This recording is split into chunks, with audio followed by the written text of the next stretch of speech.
Stay hungry, stay foolish. As always, thank you to our partners, Zai. Zai is a global fintech building integrated financial services for digital native and non-native businesses. Check them out at hellozai.com. It's no secret that continuous innovation is the key to seizing and maintaining the competitive edge in today's increasingly challenging business environment. Unfortunately, the process for achieving this holy grail of business has been a mystery until now.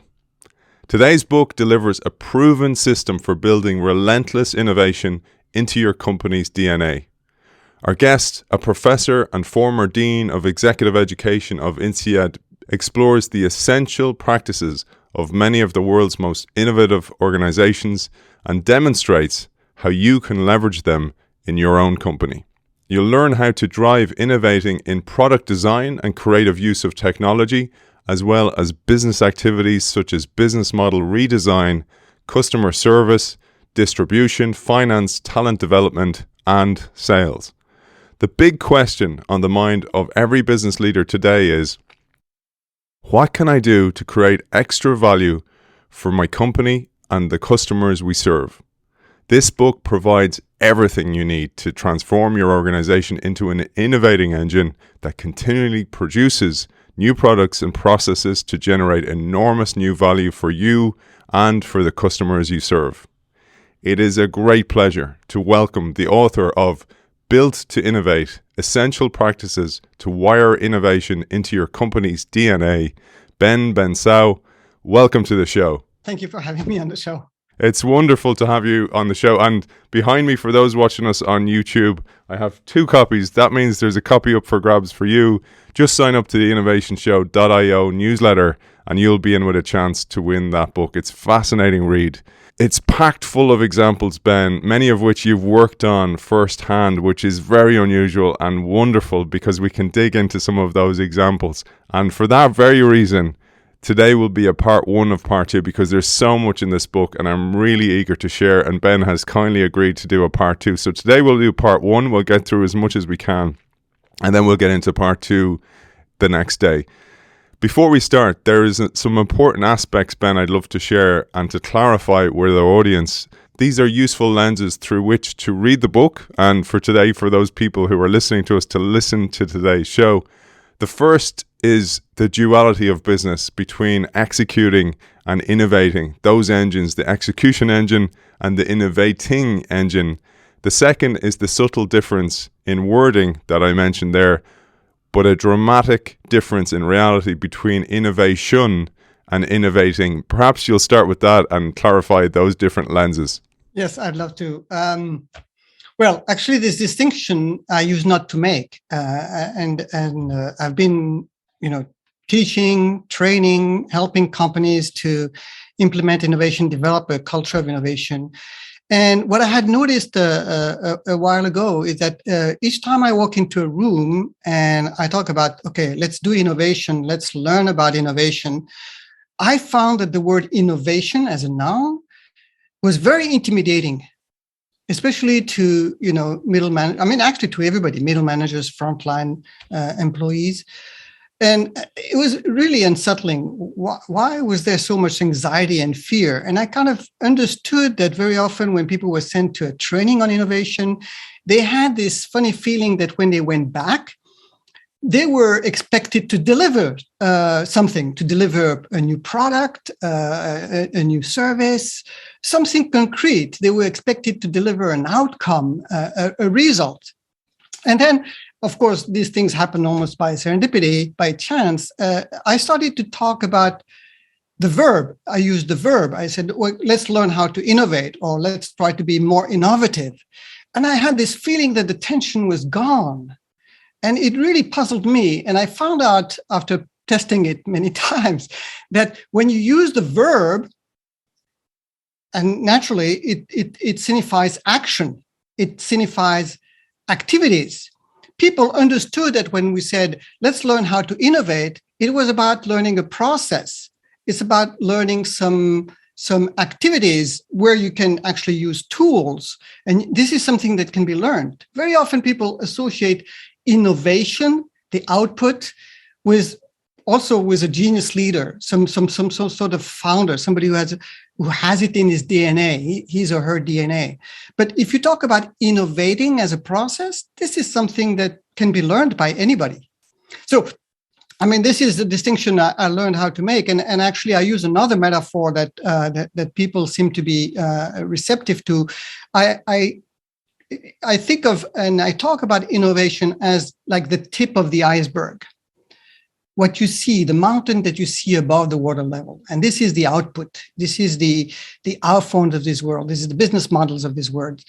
And what is under the water, what you don't see, is the innovating capabilities, is what Built to Innovate is about building this collective, Linda Hill called it collective genius. And this is what the book is about. It's really about how do you, using a systematic approach, develop those capabilities where everyone can innovate. And hopefully, with the law of large numbers, you're more likely to maybe get an innovation. Wonderful. And then there's the other framework. Yes, the duality of business. Of course, if you think about the world that many organizations are facing today, very uncertain, unpredictable, changing rapidly. So it puts stress on organizations and leaders to excel at two kind of activities which seem a little bit contradictory. On the one hand, they have to implement today's strategy. Well, they have to develop and design and deliver products that customers want at very high quality level, on time, at the right pricing. This is the job of execution. And we know, you also get involved in teaching. Business school, consulting firms are spending lots of time training managers to be good at execution. But at the same time, as they're implementing today's strategy, they have to think about the strategy of tomorrow, the organization of tomorrow. They have to excel at rethinking, reimagining the products and services they offer today. They need to think about new offerings that nobody has thought of before. And this is innovating. And this is the role of the innovating engine. So traditionally, you can go around, and we may certainly discuss this later. The book is really oriented towards established firms. It is useful for startups and extremely innovative companies, but it's really for established firms. And very often, these established firms have been designed around execution. They have a very strong execution engine. And for innovation, they have a tendency to rely either on a genius leader or specialized people in R&D. And what the book is about is how do you build an innovating engine that would run in parallel to your execution engine. You go on to say that now that we've clarified that innovating engine is driven by three key processes of innovating: creation, integration, and reframing. And we'll get into them a little bit later into a bit more detail from some of the examples that you share within the book. But you say to build an innovating engine which will operate in parallel with an existing execution engine, everyone within the company must be engaged in these three processes in addition to his or her execution engine role. Maybe we'll give an overview of these three processes now, Ben, and then later on, if we have time today or the next day, we can give the example of Corsa, an organization that you worked with. To just track back, the starting point was really this observation that many people tend to think that you need a genius leader or you need to be a startup to be innovative. And that's not true. In the research, and you notice that a lot of the examples I give are established firms. Some of them are century-old companies, and they are able to innovate. How do they do this? Is that they don't necessarily are obsessed by an industry, a huge industry-changing kind of effect, but they're looking for small, important, very often changes that are in unexpected places. And for this, they use continuous innovation. For this, they need to, and this is what the book is about, is they need to create a a space within the organization, a protected space, fully legitimized, where people can innovate. So, and you remember it says that everybody can innovate. So innovation is everybody's job. You can innovate in everything you do, not only in your products or services, but also in your processes, internal processes, external processes, in your functions. You can innovate in HR, in legal. And thirdly, innovating, if we stick to the distinction I'm making, innovating as a process has to become a habit. So for this, you need to create this engine where it's a lot of companies create temporary initiatives that support innovating activities. But what I'm talking about is really creating an engine with its formal structure and some tasks and responsibilities we talk about, some processes that drive this organization, or this engine, as I call it, and it has its own distinctive culture. So the same way that the execution engine typically operates with, broadly speaking, strategy, execution and control and budgeting and reporting in between, the three processes that need to drive this innovating engine as a formal organization are creation. So creation is the process by which the organization develops new ideas, right? And this is done very often by people who are close to the customer and the non-customer, as I will discuss maybe later. And they are the ones who create this raw material for innovation, the new ideas. Then these ideas, they need to be integrated. This is the integration process. This is where the organization connects all of these ideas, connects all the people who are engaged in innovating activities.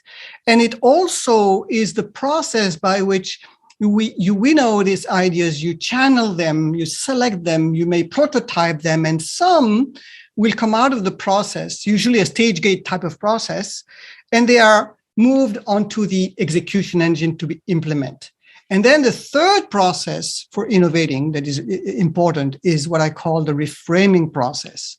It is the process by which the organization, as you were saying, is able to implement the strategy of today, but at the same time, question it, challenge some of the assumptions that are made in the firm and also in the industry about what kind of business we are in, who are our customers, what is the value that we're creating for these customers, and maybe we can create value for non-customers. So these are the three processes that are really unique to what I would call the innovating engine. You mentioned there the organizations that you worked with. You work with a lot of legacy organizations. You use case studies of those. But what I love about this book, and which is really valuable for those CEOs and leaders and innovating leaders who listen to the show, is that you talk about businesses that work in cement, in tire manufacturing, textiles, but also then the great examples like Gore, BASF, Bayer, all these type of organizations as well. But I wanted to flag something on reframing, because I loved how you frame reframing. And I think this is the new normal for businesses. You say, to prepare for the future, every organization has to keep questioning its existing strategy while implementing it, continually challenging the accepted dogma, convention, orthodoxies, and underlying assumptions on which our current execution space activities are based is essential to making change and progress possible. But this is very hard to do during your ordinary daily activities. When you're immersed in execution, you are so focused on following standard procedures as efficiently as possible that it's almost impossible to achieve the psychological distance needed to see the possible weaknesses or gaps or opportunities in those procedures. I thought that was an essential line, because working with organizations as I do and speaking to leaders as I do, this is the big challenge. It's like, well, I'm measured on execution. I'm not measured on tomorrow, but I know it's extremely important. So there's a cognitive dissonance there. It's like a humming fridge in the background that's bugging so many organizations, so many leaders. What have you found with that? I mean, you're totally right. I mean, I call it reframing. I mean, you could call it purpose, or I don't know if you would say repurposing, but basically, today's strategy is already kind of framed with a purpose, a mission, and this is totally fine. But as the environment changes, the purpose might have to adapt to the new environment, to the new technology, to the new competitive framework. And this is what reframing is about. It's not about kind of questioning today's strategy as it is being implemented, but thinking about how are these changes opening opportunities for a new statement of purpose. And you can see already a lot of organizations are picking up on it. I mean, I give some very dramatic examples in the book about companies that have completely reframed themselves, completely in two different businesses. But you can see already quite a lot of leaders reframing the purpose of the organization to include sustainability, for instance. To include digital technologies, to include diversity. So reframing happens, but I think what I'm talking about is that the reframing is a process in which everybody has a role to play. I mean, of course, the one who enlarges the frame is the CEO, are the senior leaders who very often when they open the frame, when they reframe, they create new opportunities for people to look for ideas in this new frame. Otherwise, people feel almost like they can't go there. So it's a way to give permission, as I always repeat in the book, is to give permission to innovate. To give them permission to innovate, you have to enlarge the frame. So, I mean, one of my favorite example, and by the way, I want to come back on something you just said, which is really important to me, is that, of course, we have lots of books out there and consultants and and experts and who can tell us a lot about innovation, learning from the most innovative companies. But what I've tried to do in the book is to try to learn not from only the most innovative companies, and of course I mentioned, like you said, about Gore, about Netflix, Amazon, but to learn about the companies that are not necessarily, or the industries that are not necessarily known for innovation. Like you said, in cement, in paint, in tires. This is really about how, if you are on a scale of 1 to 10 on innovation, I mean, it can be useful. I'm not saying that the book and the ideas that you might testify to this can be useful to companies that are on 8 or 9 on that scale.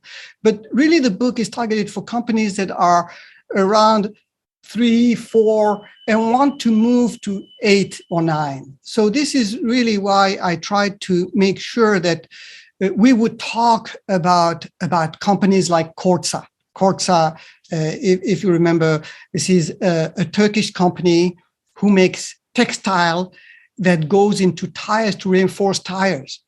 And this was a company, and I followed almost for 12 years now, the CEO who single-handedly, starting from scratch, transformed the company, created an innovating engine.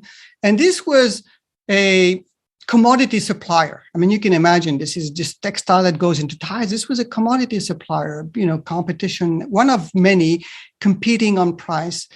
And with the innovating engine, he was able to transform the organization into one of the most innovative suppliers to their customers.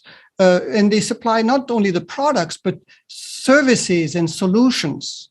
And not only to the automakers, but now they also enter new markets like the construction market or the aerospace market. So this is why I tried to make sure that we would have companies that can show the way about how you increase your innovating capability. And reframing, the way that Cenk Alpert at Kordsa reframed the company is by saying we're not about just textile for tires. We are the reinforcer. We are a reinforcer. So he created a new frame. Now he was inviting the company to think about all of the ways that the company could develop ideas and products to reinforce not only tires, but buildings. And now they have material on the space shuttle. They had, they work with NASA. And recently, actually, I was talking to him recently. Now he's expanding it. Now he says we are reinforcer of life. So now he's including sustainability. So you can see how each time senior leaders picking up the input from everybody else in the organization, everybody has a role to play in the reframing. He's expanding the purpose. He's opening the valves so that people can, pour new ideas and create new value for existing customers or totally new customers. We'll come back to Corsa because there's a great example that really brings to life the three processes, the creation and the reframing as well. But the other part is the people part. And when I work in organizations, I'm sure you've had this challenge as well. Sometimes you're like, why is this HR team not here, or the L&D lead? Because they need a place at the boardroom table now, because so much of this work begins with the changing of mindsets, like the reframing of what we do, how we treat our customers. Our customers are actually co-creators with us as well. And you tell us in the book that people at every level within the organization all have distinctive contributions to make at each of these three innovating processes. In describing their roles as part of the innovating engine, you refer to the three main levels of the organization as frontline innovators, mid-level coaches, and senior leaders. And your study on how innovation-centered companies operate has helped you to develop the Built to Innovate framework, the BTI framework. I'll share that framework, Ben, if it's okay for those of people watching us here on YouTube and those watching us wherever they're watching us. And maybe we'll speak over that framework. The same way that the execution engine has driving processes. I mean, I mentioned strategy, execution, reporting, budgeting. I mean, there are all sorts of processes that are, underlying the execution process. The same way, the innovating engine also has the three processes we talked about: creation, integration, and reframing. And what is important is to recognize that everyone in the organization has a contribution to make to these three processes. Of course, when it comes, like, for instance, if you look at creation, it's natural that frontline innovators will have, let's say, a comparatively bigger contribution to make, but that doesn't mean that senior leaders or middle managers are not supporting or making contribution to that same process. So this is how to look. This is the way to look at this BTI framework. Three processes and three key roles, and everybody has a role to play, a contribution to make to each of these roles. So, I mean, there's the BTI framework is therefore like a 3x3. Maybe a couple notes to make about this. It's not the usual 3x3 that you see in a lot of business school frameworks. I mean, one is that the lines, the horizontal lines actually, or they're a little bit inclined to actually depict the fact that, if you look at it very carefully, frontline innovators have a bigger contribution to make to creation than maybe, the senior leaders, even though they have a role to play. And conversely, reframing, you can see that the space dedicated to senior leaders is a bit bigger. The second thing I would like to highlight also is that the line separating the three roles and the three processes are dotted lines to indicate, one, that the lines between the different hierarchical levels are generally porous, and people move back and forth, and a lot of the innovating activities happen also in teams, and also the processes also are interdependent or interrelated, if I may say. So, how do frontline innovators help with creation? Well, they are really the ones who deliver, who create, generate, if you will, the new ideas, what I like to call the raw material of innovating. And they do this by, as we said, doing the execution job, but at the same time, on a regular basis, spend time in the innovating engine, doing some innovating activities, which very often involve interacting, observing, working with customers.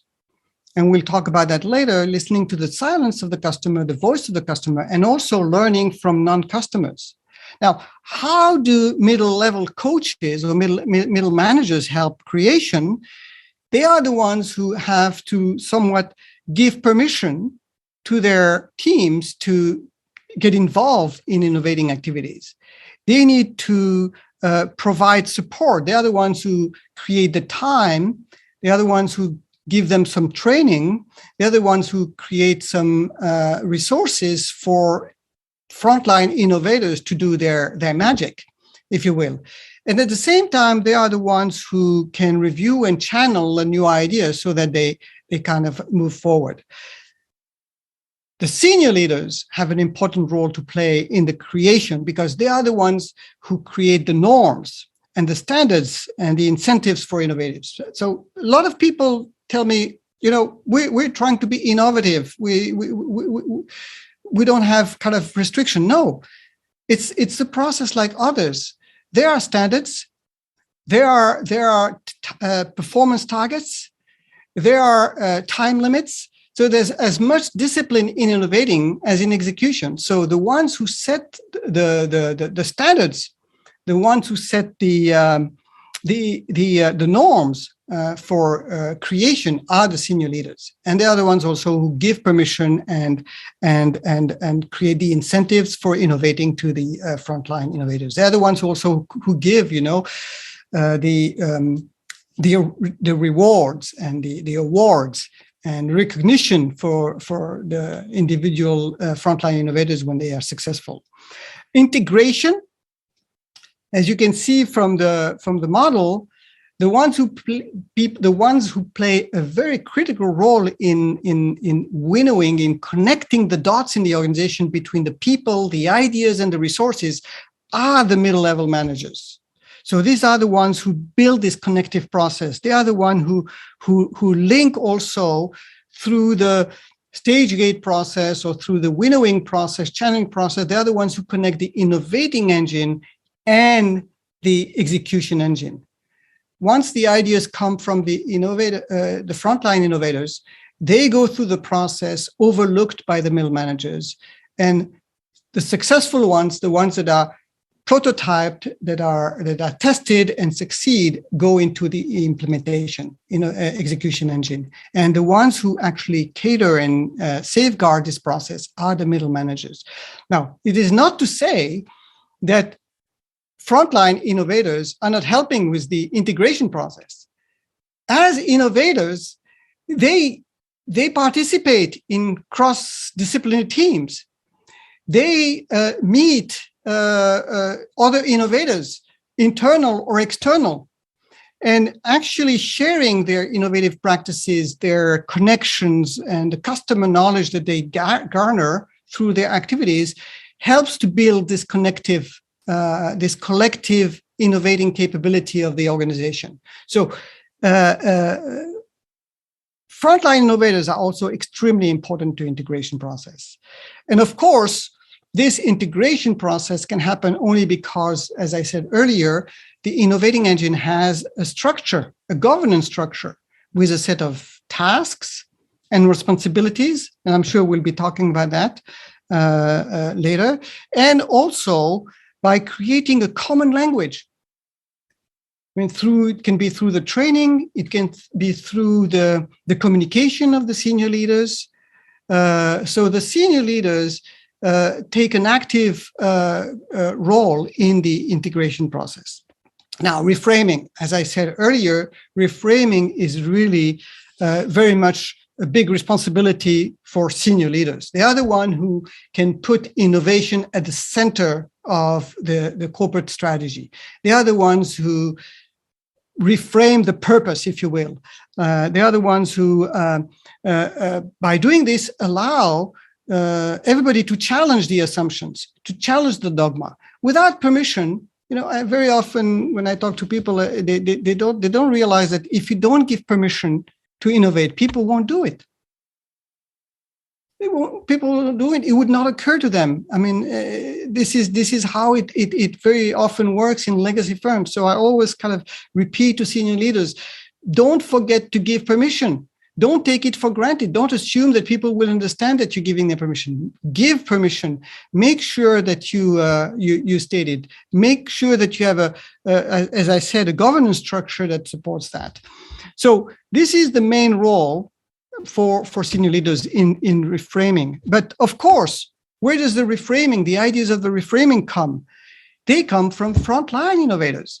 They are the ones who are poking every day at the established beliefs. They are the ones who come back with information from the customers and non-customers and challenge their boss and challenge and challenge the whole organization. So by being always, in a creative mode, in a challenging mode, like, we always say, think out of the box. We encourage them to think out of the box. So we should give them permission to challenge the box. So they will. And that's how they participate in the reframing process. And of course, the reframing process will not happen if people don't feel secure, don't feel safe. If you come and by the way, Aidan, this is something I was really puzzled because I heard this quite often. Very often I get engaged in a company where senior leaders say, we want to build a culture of innovation. We're not innovative enough. And after a very kind of quick and dirty audit, I realized that that's not true. The organization is quite innovative. And when I talk to people in the front, they just don't feel that their ideas are wanted. They have lots of ideas. I come back and I say, well, you can't be surprised. I mean, your organization is very innovative, but in fact, people don't think that somebody wants their ideas. So you have to create an environment where people feel safe, where people feel that their ideas are wanted. And for this is where middle managers have to, as I call it, give the permission. Again, give the permission. The permission comes from the top, of course, but it has to also be carried through by the middle managers. And for this, we need a fair process. We need a fair process. Without fair process, you don't have trust. People are afraid that their idea is going to be laughed at, or that their idea is not going to be liked by their boss. So this is very important. This is essential to the innovating engine, and to, in particular, to the reframing process, the sense of trust and safety and fair process. There's something you said there that's really important. It's not just even that, you say people's ideas aren't wanted. There's no medium through which to share their ideas. There's no way to get those ideas to those who make the decisions. But also, in addition, sometimes the organization is doing lots of innovating, but there's no storytelling of that innovating. There's no signposting or breadcrumbing of the information of those innovations. And that can really change how people think about themselves as well. When they know they're innovating and it's spelled out to them and it's like, look, you were the first to do this. We innovated in a process. We innovated in a business model. Those things start to tweak mental models within an organization as well. Yes. And I think this is very important too, because what we're talking about is really, when we get to this reframing and even integration, it's really very, very cultural. And if you don't mind, I can tell you a story which now I use all the time in my teaching. And I actually happen to have met the manager who inspired me. I think it was in 2002. I met him. He's Japanese. He works for a company called Recruit. I met him in December, mid-December. And let me tell you what happened. I call it the power of thank you, the power of saying thank you. What he had noticed was I had trained him in innovation, and I was curious to know how he was doing and how he was implementing. So he showed me some of the innovations that he has brought, and I was curious. I said, which tool did you use? Which framework did you use? And he said, I didn't. He didn't teach them to his people. That's very different. He didn't teach them to his people. What he did is that he used question instead. He used the frameworks in his head, and then he used questions. And I will mention the 2 questions that he uses. But what is very important to me is that when he said he had noticed that when his staff, when they were in execution mode, they were accomplishing their tasks. Very often these tasks are very structured. They are very clear. They even know that their boss can observe what they're doing, can use metrics. They have metrics, they have KPIs. So when they are in execution mode, his staff knew that he could tell how well they were doing. But then he noticed when you are in innovating mode, you don't have this visibility anymore. You cannot come and say, oh, Aidan, I think you have an idea you're not telling me about. Right? There's no way a boss can know if his staff have an idea or not. And sometimes people are surprised at the retirement speech, somebody mentioning about an idea they had. And it's like, why didn't you tell me then? So what he started to do in a very subtle way, every time somebody came to see him, he started to say thank you. When somebody brought an idea to him, he would start by saying thank you, because he realized that each time they came to share an idea with him, they were taking a risk, because they could just kind of be silent and never mention about the idea. He would never know. So when they came and volunteered an idea, they were taking a risk.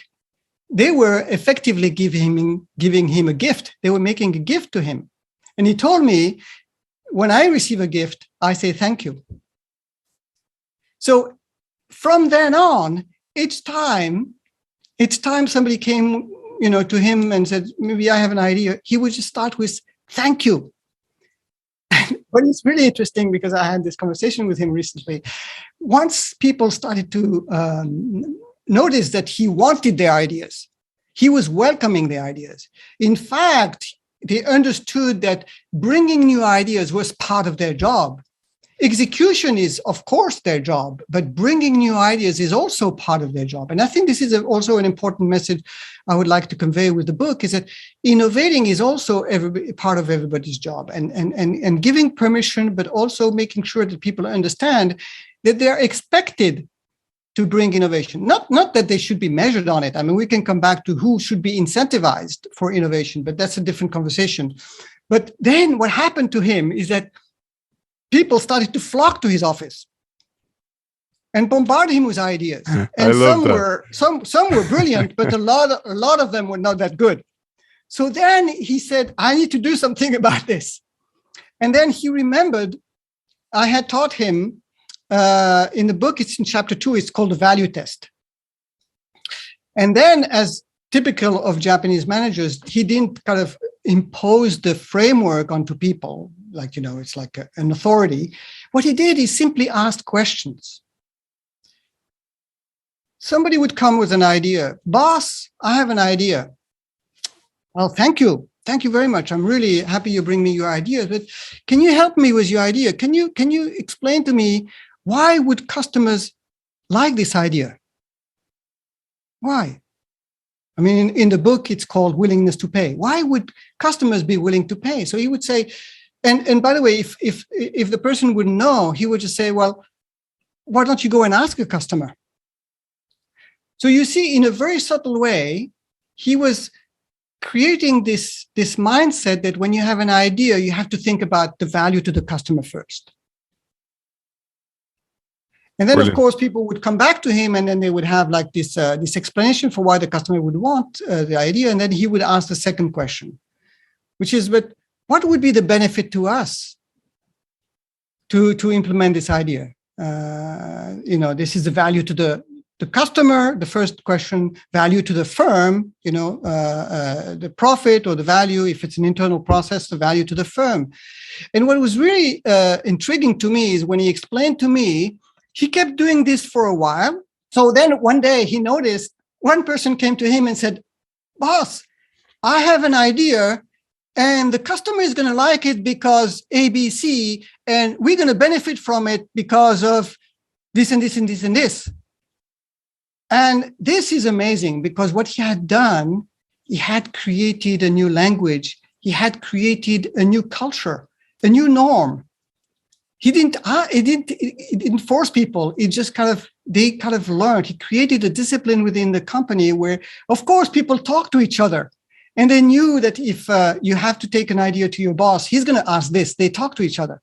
So I think this is very important in the very important role for middle managers. Again, to learn how to say thank you, encourage people to come with ideas, but at the same time, of course, send them to training. But simple questions to discipline their thinking when it comes to ideas. Primarily, what's the value to the customer? And what is the value to us? I think that can help not only filter a lot of ideas that people, will self-discipline themselves, will not bring to you, but at the same time, when they're going to be looking for new ideas, they'll have the right thinking about it.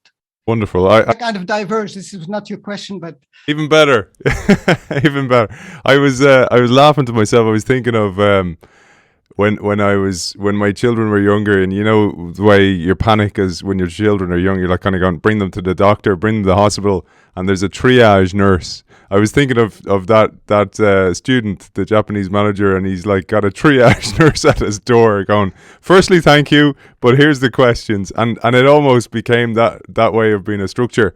I wanted to bring it back to something because I'm intrigued by the challenge for CEOs and leaders of organizations. And then on the flip side of that, the innovators within the organizations, to give them the empathy, because I've been that person, and you sometimes are critical of the CEO. Now a couple of things. One was, I know as an idea generator, oftentimes when you bring that to a senior manager, their body language and even their language itself. So you come to the office and it's like they're barely looking at you because they're on their computer, and it's like it's kind of like, and then it's like rubbing the neck, which literally is body language for this is a pain in the neck for me. And then it's like the expulsion of air. It's like, oh, here's Aidan again with his idea. That triages me to go, don't bother. But on the flip side, I've interrupted that CEO who's just fully execution mode. And that makes me think that if you zoom up a level, and for example, you mentioned Cordsa earlier on, the CEO of Cordsa at the time was given permission by the chair, by the board, to innovate and look to a new future. So therefore, there was time carved out for that CEO to do that. That's one thing. And then the other is that if you're a CEO, you have so much on your plate. I have so much empathy for so many CEOs. Maybe it's a new merger, maybe it's a new acquisition, but also maybe your business is doing so well at the moment, and the board are like, let's make hay while the sun's shining. Don't be distracted and start to look towards new futures when we have a very, very viable business here today. There's a lot in that, Ben, but I'd love you to give your opinion on that, because this is the challenge. Okay. Let me mention something. I'll come back to the problem with the CEOs that you mentioned. What I've discovered when it comes to whether you can interrupt, whether you feel legitimate to bring your ideas or not, that in some ways, by formally acknowledging that there's an innovating engine, which means that there's an innovating space, there's an innovating time, create that legitimacy for people to, bring their ideas. This is the time. This is what I tell people: when you're innovating, you're innovating. But when you're in execution, you're execution. So if you come at the wrong time with your idea, you won't be welcome in some ways. So this is why it's very important. Well, first, the senior leaders give the general permission that innovation is important. It's important that everybody is involved in innovation. But then the middle managers have to create that space now.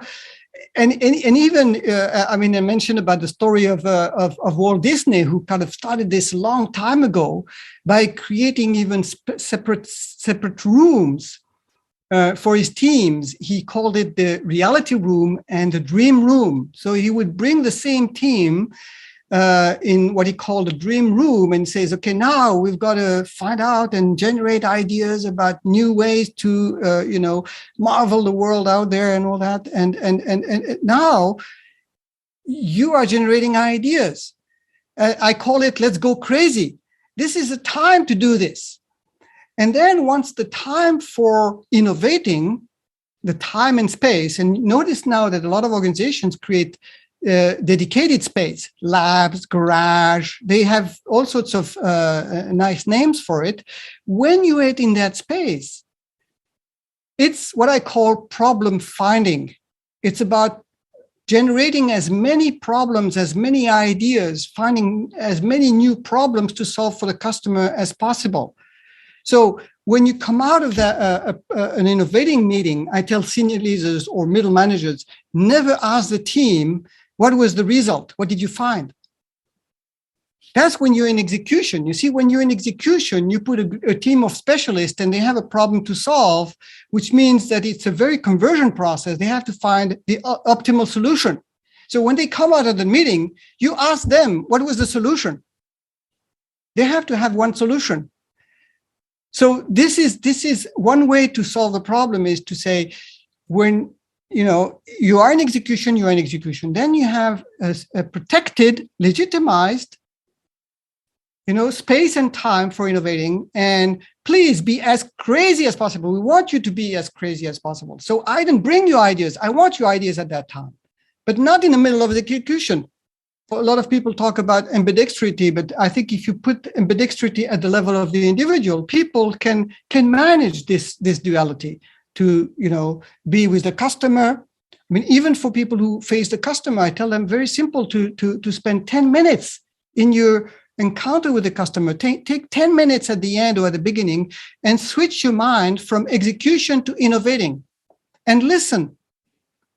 Be in, I call it listen mode, not tell mode or not sell mode, but just listen with, like you said, empathy.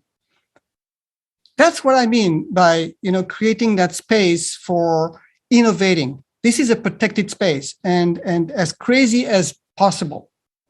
Now, the CEO problem also is a very interesting one, because I still, again, comes back to the original comment that a lot of people think that innovation has to come from the CEO or from, the R&D guys.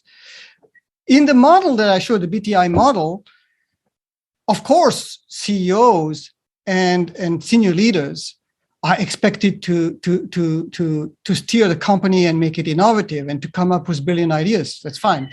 But Build to Innovate is about the engine, and the role of the CEO in the engine is not to come up with the idea. He does that anyway, but is to make sure that the engine can go through the three processes of creation, integration, and reframing.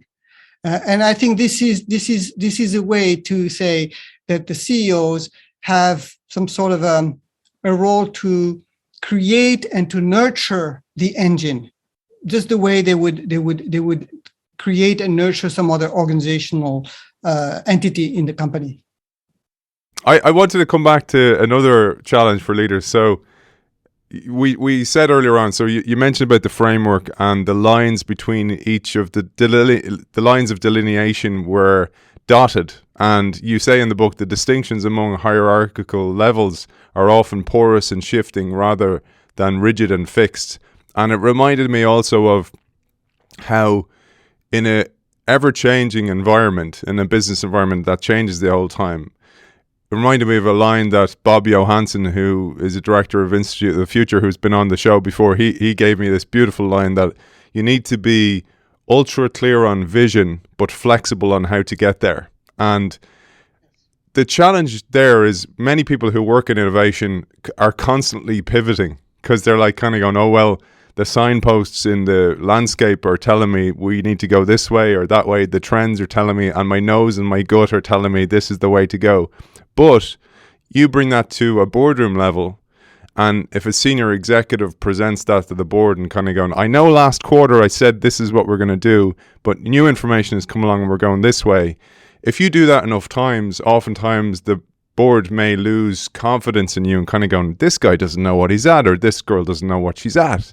And as a result, then you run a risk again of people thinking differently about you. Therefore, at a higher level, and this is some of the trends that I noticed in your book, the case studies, was that the board was the right board to back the CEO and to back the senior executives in the organization. That was a key finding I found from reading your book.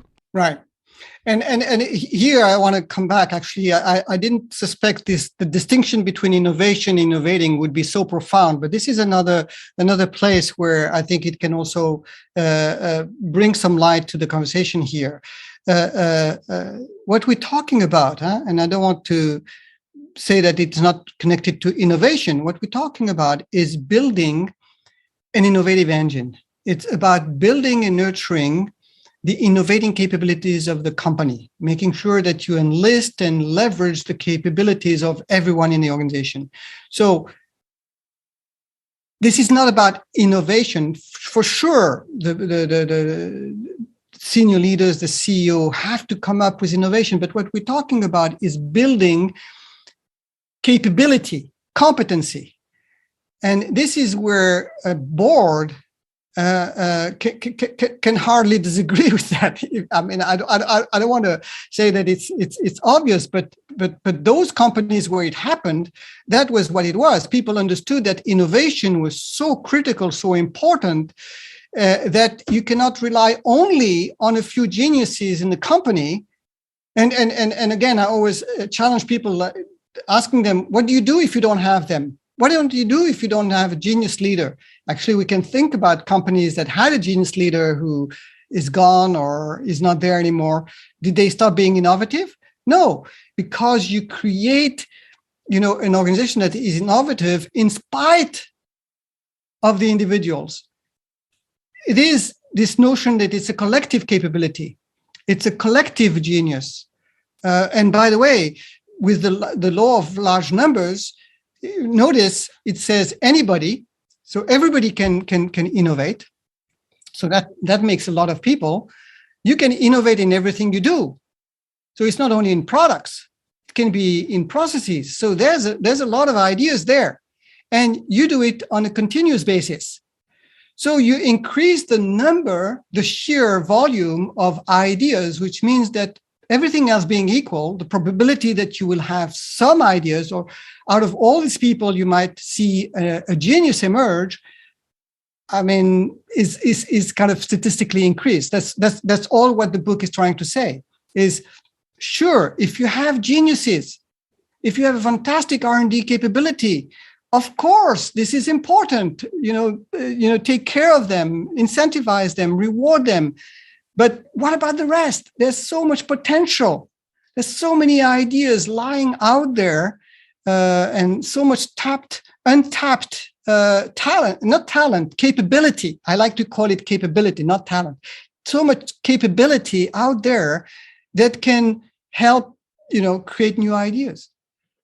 And now again, we come back to this whole notion. I get also asked sometimes, innovation is an improvement in innovation or not? And my only kind of remark is that, when do you know that an idea is going to be a breakthrough or is going to be a blockbuster product? The only time is when you bring it to market, when you implement it. Before that, it is an idea. So you should try to get as many ideas as you can. That's why I have a very clear definition of what is innovating. Yeah, I love it. And I've received a couple of emails from listeners to the show, and they say you keep quoting Buckminster Fuller, but it's exactly for this reason. There's nothing in a caterpillar that tells you it's going to be a butterfly. So like you said, how do you know the idea is going to be a breakthrough idea? So many ideas, it's like you need to bet on all the horses in the race in order for one of them to come through and have a winner. And I thought about the CEO there. he didn't condemn the idea, but he asked questions in order to tease the idea out, because none of us really know if an idea is a good idea. You know, my kids are constantly saying things, and I judge those ideas from my own perspective or my own context, which is very different from theirs. So they could be on a way better path than I am. But I wanted to share one thing. I'm laughing to myself, Ben, here. We've about 10 minutes left and we haven't even got past the introduction of the book. So we might be doing a part 3 if you're up for it. But I wanted to I wanted to bring it back to something that you said, which is the CEO saying thank you. And you say in the book that note that the BTI framework, the Built to Innovate framework, does not assume the traditional top-down approach to innovating. Instead, the building of an innovating engine can begin anywhere. It can start with the frontline innovators who generate ideas, design experiments, develop prototypes, and showcase their successes. Your motto for this model of innovation is don't ask for permission, make others jealous. Once frontline innovators in a single department have shown the way with a handful of successful breakthroughs, others throughout the company will be eager to imitate them. I wanted to just hone in on that maybe as a last point that you'd expand upon. I mean, thank you. I'm glad that you picked on that. Again, this is the challenge of writing a book, is that, I mean, of course, there's a focus, there's a key message, but this is one of those, and you know, I mean, I could belabor the point so many times, but I think the reason why it's a model with 9 cells, 3 roles, 3 processes is exactly for that, is to show that you don't need to have all the cells together to become innovative. You can start at any of these cells. So as I explained in the book, it can be just started by CEOs who, and quite a few examples like BASF or Bayer or even Corsa. It was at a very senior level where somebody decided we need to become more innovative. We need to complement our R&D capability with some engine that leverages everybody. Or you have other organizations where it started because some people had ideas, and these ideas evolved into a project that became a new business. Or it could be simply because senior middle managers are sending people to training. So you can start at any point, and it's not about having the whole model completed. It's just a structure to help people think through how to build the innovating engine. And the bottom line, to come back to what you were saying, is really about making sure that everybody becomes innovative. I mean, I start with a very simple and primitive statement, is that everyone in the company has a customer, whether it's an external customer or an internal customer, right? So anyone can ask the question, how can I create more value for my customer? If you're in HR, you know, how can I create value for employees or for new recruits or for the CEO? So you can ask questions about how to create more value and innovate, in a sense. And I also start with the statement that don't want to come back to the discussion about children, but you know, when you're born, you're innovative. You have a level of innovation. So the innovating engine is about how do you help people build their innovating muscles. It's fascinating to see how people are, excel at their execution role and have so many ideas that they keep inside, and they go home and suddenly they become very creative, taking care of the children, taking care of their community. And it's almost as if they come back to the office and they switch off that innovating capability. So this is really about unleashing that, saying to people, you have permission to express your creative, your innovative side, and we are going to even help you train that muscle. Like you go to the gym and you train your arms or your legs by using equipment. So I have tools people can use to strengthen their innovative muscle. And then if you do enough reps, and if you keep, the program, then you are increasing the innovating capability of everyone a little bit, a notch. And this is what this is about. It's really about not only allowing everybody to become innovative, but helping them to become even better by, creating a training, like a physical training program for them to strengthen their innovating muscle. And by the way, this is also a very important point that I gathered in many of my interviews, is that people enjoy their job much better. People really relish the time when they're going to be going, even if it's for an hour, to visit a customer or to go to a store, a branch, and to just observe. It brings freshness, it brings fun to their job. And this is something that is not to be underestimated, even if they are still measured on execution. I mean, this is not going to go away. But being able to express your creativity, and even for some people feel that you can make an impact on the future, you can influence the future of the company, gives a sense of meaning, a sense of pride that they don't necessarily get out of execution all the time.